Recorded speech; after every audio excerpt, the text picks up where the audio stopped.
à un lieu de travail. Et ça, c'est très important. Le Maroc qui est partout aujourd'hui, c'est les PME. Les Bonagui, quand on faisait Bonagui là où était, je me souviens, le ministre de l'Industrie d'alors a été réprimandé en Conseil des ministres qu'il a installé l'usine en Brousse.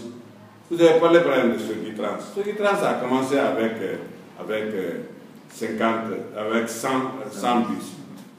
47 ont été caillassés sur l'axe là.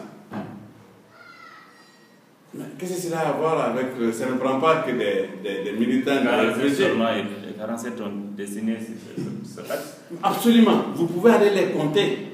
47. Parce que c'était l'axe principal, le plus rentable d'ailleurs. Le ministre l'a même dit à l'Assemblée. Oui, c'était l'axe le plus rentable. Le plus rentable. Finalement, il n'y a plus de bus là-dessus. Mais ça n'a rien à voir avec ceux qui cassent. Il y a des populations là-bas qui méritent d'être transportées. Quand 6 sur 100, on casse la moitié. Et le besoin de Conakry ne fait que croître. Il faut faire très attention à la propagande. Non, la Guinée ne pourra jamais se faire sans tous les Guinéens. Il faut que l'on se mette dans cette logique. Oui, effectivement, parce que nous sommes sur le thème de Ebola, est-ce que vous ne pensez pas aujourd'hui qu'il y a un problème de légitimité des autorités locales qui fait que parfois, lorsque ces autorités passent des messages par rapport à Ebola, les populations sont toujours réticentes? Est-ce que ce n'est pas parce que le maire de Matuto, par exemple, n'est pas représentatif que les gens de Limbaya n'ont pas écouté et ils sont attaqués à une délégation qui s'est Est-ce que je dois demander ta couleur politique quand on me dit attention à une maladie qui tue? Oui, mais s'il est élu, au moins il pourrait être... Non, j'ai dit, est-ce que si c'est moi qui vous le dis, ou c'est un garçon dans la rue qui dit attention, il y a un serpent là, vous avez besoin qu'il soit élu pour vous dire que le serpent est dangereux? Comment? Ça n'a rien à voir avec sa légitimité. Et ce n'est pas le maire qui dit, vous êtes en train de relayer tous les jours, dans les radios, dans les télévisions, en ligne pour dire le danger de l'Ebola. Mais parce qu'on politise. Quand on va jusqu'à dire qu'Alpha a fait exprès pour amener Ebola pour ne pas qu'il y ait les élections. Vous êtes les politiciens sont des leaders d'opinion qui doivent réellement s'impliquer. M. Sékou-Talé s'était impliqué au début, avant de se rétracter à faire un instrument politique. Il a bien dit attention, ça ce n'est pas politique, ça nous interpelle tous, nous sommes tous des Guinéens, il faut qu'on se lève pour combattre cette maladie. C'était un terrible message, c'était très bien. Mais après il a dit voilà, c'est tellement mal géré qu'on a fait ceci, on a fait cela, alors on a commencé à avoir des... Il a même envoyé des députés dans tout le Fouta pour aller sensibiliser.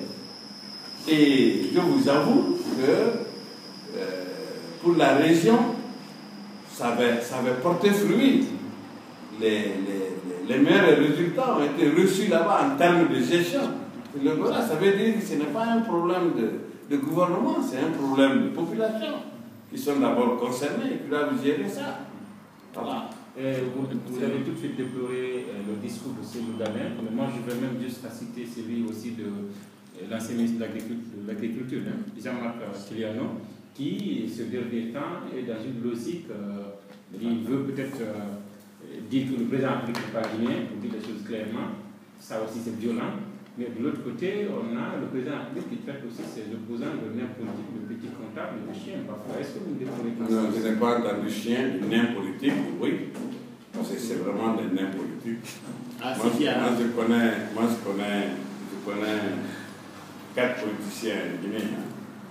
Je connais Alpha Condé, je connais Jean-Marie Bébé, je connais Gracie Condé et je connais Cheikh Mohamed Traoré.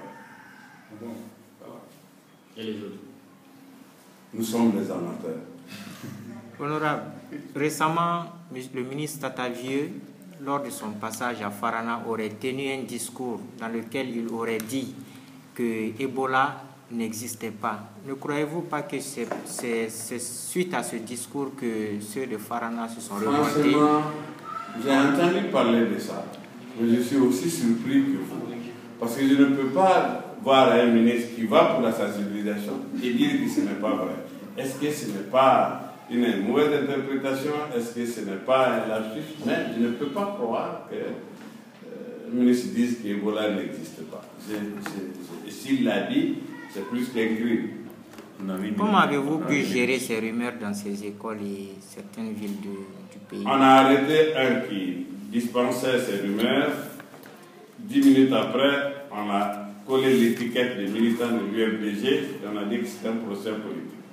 Voilà dans le pays, un pays dans lequel on vit.